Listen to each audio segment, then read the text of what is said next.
Não suporto esse calor. Tomara que chegue logo o frio. Não quero mais saber desse frio. Eu quero é o calor. Ah, mas que chefe desagradável que eu tenho. Que trabalho entediante. Ah, eu não aguento essa família.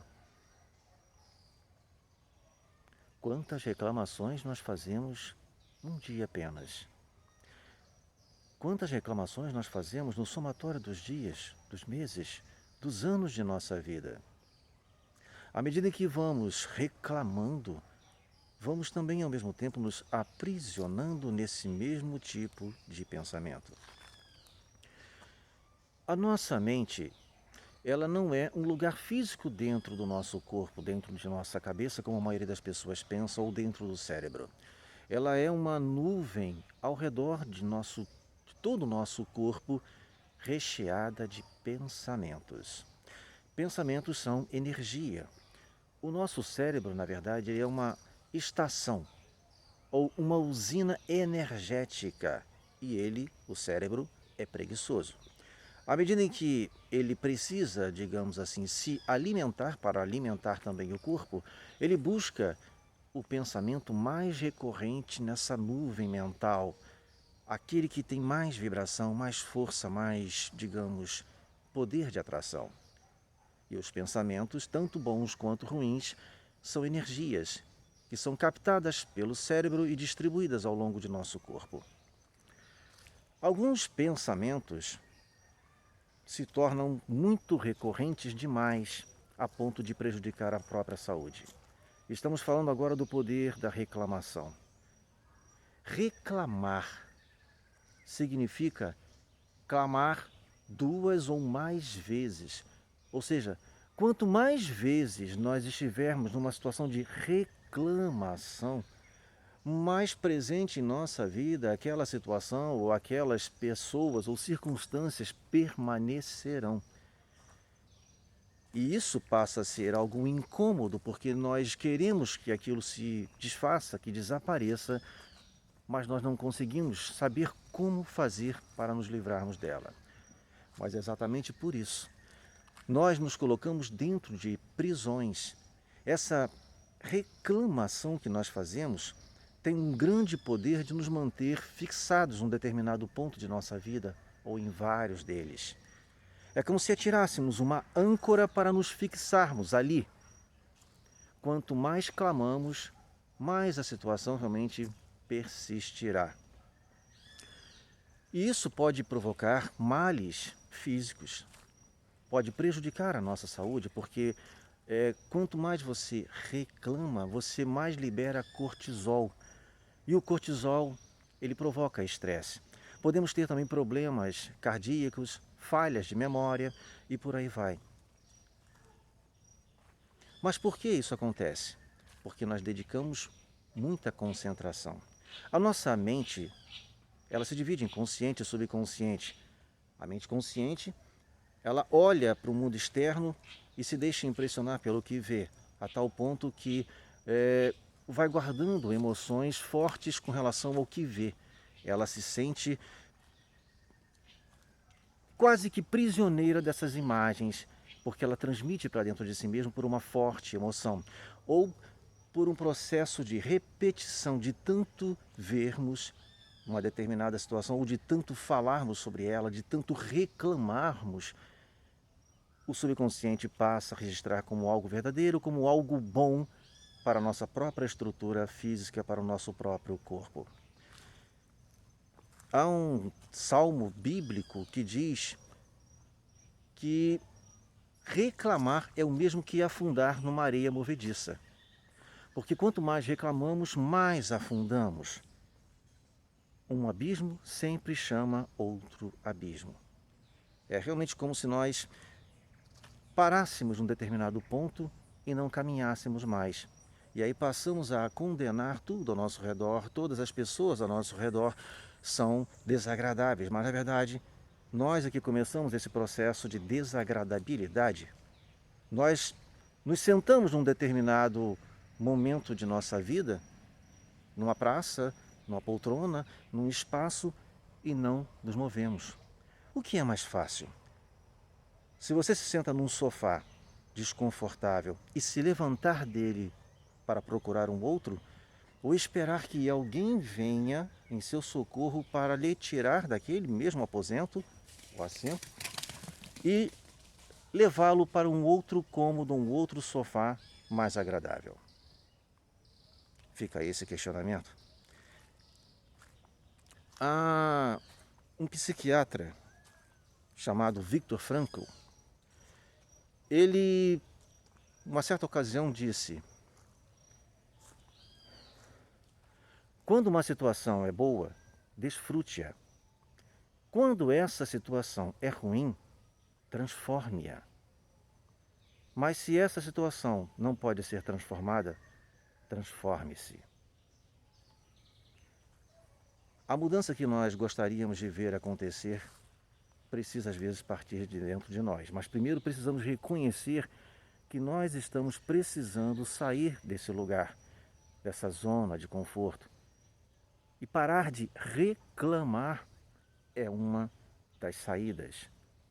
Mas às vezes isso já se tornou uma rotina que fica às vezes até meio difícil perceber que estamos dentro desse círculo vicioso.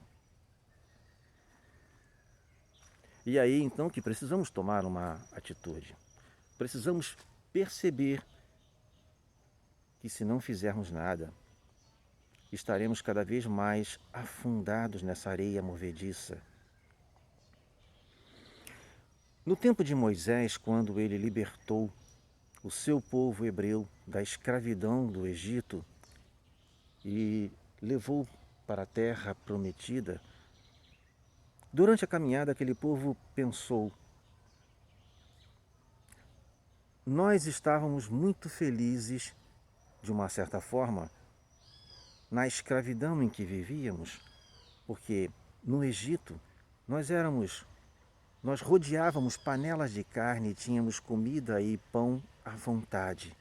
E agora Moisés e Arão nos trazem para esse deserto para morrermos de fome.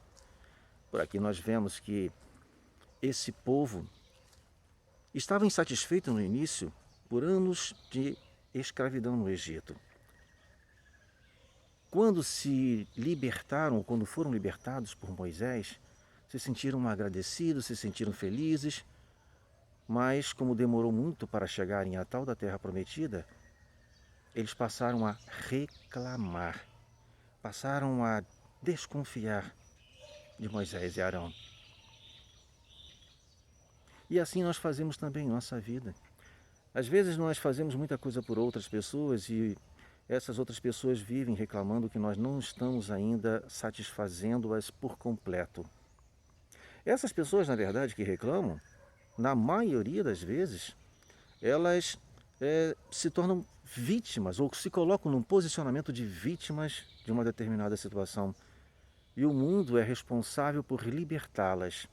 Mas mesmo que elas sejam libertadas, sempre estarão reclamando de alguma coisa. Assim elas reclamam do tempo, elas reclamam do emprego, elas reclamam da família, reclamam de tudo. Isso já virou realmente um grande e péssimo hábito. Em Mateus 6, 22, está escrito: os olhos são a lamparina do corpo. Se os seus olhos forem bons, o seu corpo será saudável, o seu corpo será iluminado, cheio de luz. Mas se os seus olhos forem maus, o seu corpo estará em trevas. E assim mesmo que acontece. Se nós nos fechamos para as oportunidades da vida, elas passam adiante. E enquanto estamos realmente numa posição de reclamar de tudo, nós não vemos o melhor da vida. Nós não observamos as coisas maravilhosas que acontecem ao nosso redor. Não observamos a natureza, não observamos a atenção que devemos dar à nossa família. Deixamos muitas outras coisas perecerem, coisas que são muito mais importantes. Mas a âncora foi atirada estacionamos, nosso navio não vai zarpar. Isso tem um preço, isso é cobrado. Os anos vão se passando e a nossa estrutura física e psicológica vai se comprometendo. Jesus disse: não resistais ao mal. Se alguém lhe ferir a face direita, oferece-lhe também a outra. O que nós queremos dizer com isso? Ou melhor, o que Jesus quis dizer com isso? Quando uma situação desagradável acontece, não ofereça resistência. Não fique guerreando, lutando contra ela, porque isso só fará com que essa situação permaneça cada vez mais dentro de você, dentro de nós. É o tal do reclamar, é chamar mais de uma vez, é pedir para aquela situação ficar, permanecer em nossa vida. Às vezes nós oramos às avessas. Às vezes nós pedimos algo e acontece outra porque nós não sabemos como pedir. E aí vivemos nos aborrecendo, nos chateando. Quando há uma determinada doença ameaçando a população, nós pedimos para que ela se afaste de nós todos os dias, para que ela não chegue, para que ela não nos toque. Senhor, afasta esta doença, eu não quero esta doença. Mas de tanto mencionar o nome dela, mas de tanto falar sobre ela todos os dias, é como se ela passasse agora a morar dentro da sua mente. É como se ela agora fosse sua íntima. Você a convidou para morar. E não adianta reclamar, porque você clamou por ela. Você a pediu, nós a pedimos. Então não resistais ao mal, não ofereça resistência, não fique o tempo todo mentalizando uma situação negativa. Pense no positivo, pense no lado mais saudável da estrutura de pensamentos. Porque o subconsciente não raciocina, ele pega aquela energia mais vibratória, aquela mais recorrente, aquela que é mais presente na sua vida. Aquilo que você realmente mais mentaliza é o que realmente mais permanecerá. Um dos remédios para combater o veneno da reclamação é a gratidão. Em 1 Tessalonicenses 5:18 está: em tudo dai graças. A gratidão, ela nos liberta, ela nos faz caminhar. Levantamos a âncora e seguimos adiante, porque agora estamos vendo outras paragens ou outras paisagens. Isso nos deixa em movimento e não estacionado. Em tudo dai graças. Se vocês quiserem um remédio bíblico a respeito de gratidão, lá nós encontraremos mais de 300 passagens ou 300 citações sobre gratidão. Em tudo dai graças. Ah, mas eu só como arroz e feijão, eu não tenho carne. Agradeça pela comida que tem. Ah, mas eu moro numa casa muito pequena, sem estrutura. Agradeça pelo abrigo que você tem. É assim que nós conseguimos nos movimentar. É assim que nós paramos de reclamar. Uma reclamação ou outra de só menos importância não é nenhum problema, é até dentro de uma certa normalidade no mundo em que nós vivemos. Umas reclamações de direitos também é algo que não faz realmente tanto mal, desde que seja dentro de um padrão de civilidade. Mas permanecer o tempo todo reclamando não é só mal para a pessoa que reclama, mas para as pessoas que estão ao seu redor, que não suportarão viver ou conviver com o reclamão. Ele se torna um vampiro emocional e isso é desagradável. Ninguém gosta de ficar ao lado de uma pessoa tão negativa. Essa reclamação, ela exagera o negativismo da pessoa a tal ponto de se tornar uma pessoa pessimista. Aqui nós falamos então agora da síndrome de Hard. Quem tem mais de 30 anos deve se lembrar do desenho da Hanna-Barbera de Lip e Hard. Lip, o leão corajoso, destemido, animado, entusiasmado, e seu grande amigo, a hiena Hard. Super negativa, super pessimista, super reclamadora. Ela dizia sempre: ó céus, ó vida, isso não vai dar certo, ó miséria. Acho que todos nós conhecemos pessoas assim.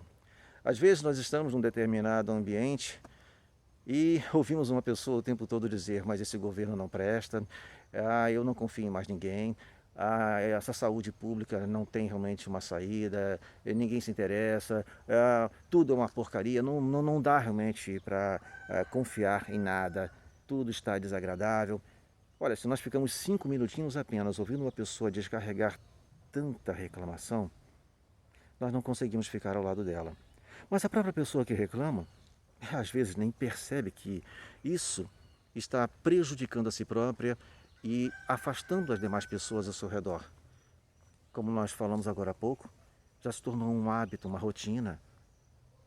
Ela não fala de coisas bem mais saudáveis, como um sentimento de amor.